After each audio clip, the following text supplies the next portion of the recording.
নমস্কার বন্ধুরা, আজ আমি নিয়ে আসলাম নারকেলের আজকে বাঙালির 12 মাসে 13 পার্বণ লেগেছে। যদিও অপরাধ ছাড়াও একাদশী দিনে বিটিকে বিধি বিধা হয় সন্ধ্যাকালে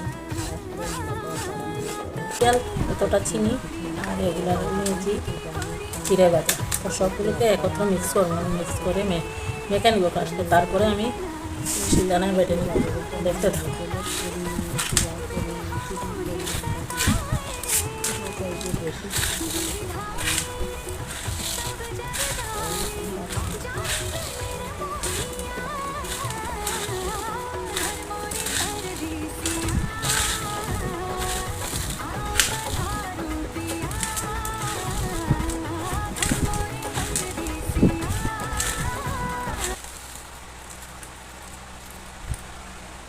এখন আমি শিলদানা দইয়া গিয়ে রাখছি, এখন আমি বাটবো। একটু একটু করিয়ে সবগুলিকে বেটে নিব। দেখো এতগুলো হয়ে গেছে।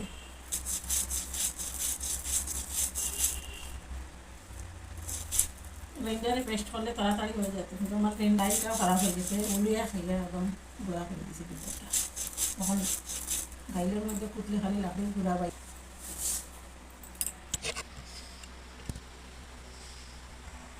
বাড়িতে বাবার বাড়িতে আমাদের মা জেঠি কাকি সবাই মিলে মানে এইরকম সিরা 4 কাঠি 5 কাঠি মিলে সিরা করতো। মা তারা দেখতাম সবসময় গুড় দিয়া এই জিনিসটা বানাতো আজকের দিনে।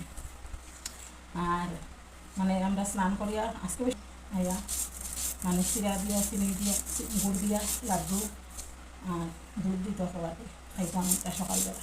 কিন্তু তোমার বানাইছি। আর আমাদের যেটা কাকা সবাই মিলে মানে লোকজন ছিল বাড়িতে। আমরা ভাই বোন ছিলাম, আমরা 4 বোন। বড় যেটা 5 ছেলে, মেয়ে নাই। আর মধ্যম যেটা 2 মেয়ে 5 ছেলে। সবাই খুব আনন্দ হয়। আমাদের তো মা বাবা নাই, হয়ে পুজো নেয় না, খবর নেয় না, আমরাও যাই না। একটু মনোমালিনতা আছে ওদের সঙ্গে, মানে যা পৃথক হওয়ার পরে বাইরে বাইরে যা হয় তা মানে হয়েছে। তো আমার সিরা বাটা কমপ্লিট হয়ে গেছে। দেখো এখন আমি লাড্ডুগুলা বানিয়ে ওরকম করি। আমি দেখো সিরা লাড্ডুগুলা কত সুন্দর হয়েছে। তোমরা যাদের ফ্রিজ আছে ফ্রিজে স্টোর করিও খাইতে পারবা অনেকদিন রাখিয়া। আমার ফ্রিজ নাই, তবে আমার আর রাখতে পারতাম না। আজকে আমি মনে করো বানাইলাম, কালকের ভিতরে এটা শেষ করতে লাগবে না, তো বন্ধ হয়ে দিতে পারে। আর আরেকটা প্রসেস আছে, এইরকম করলে বন্ধও হবে না, কিন্তু আমি এই প্রসেসটা করছি না।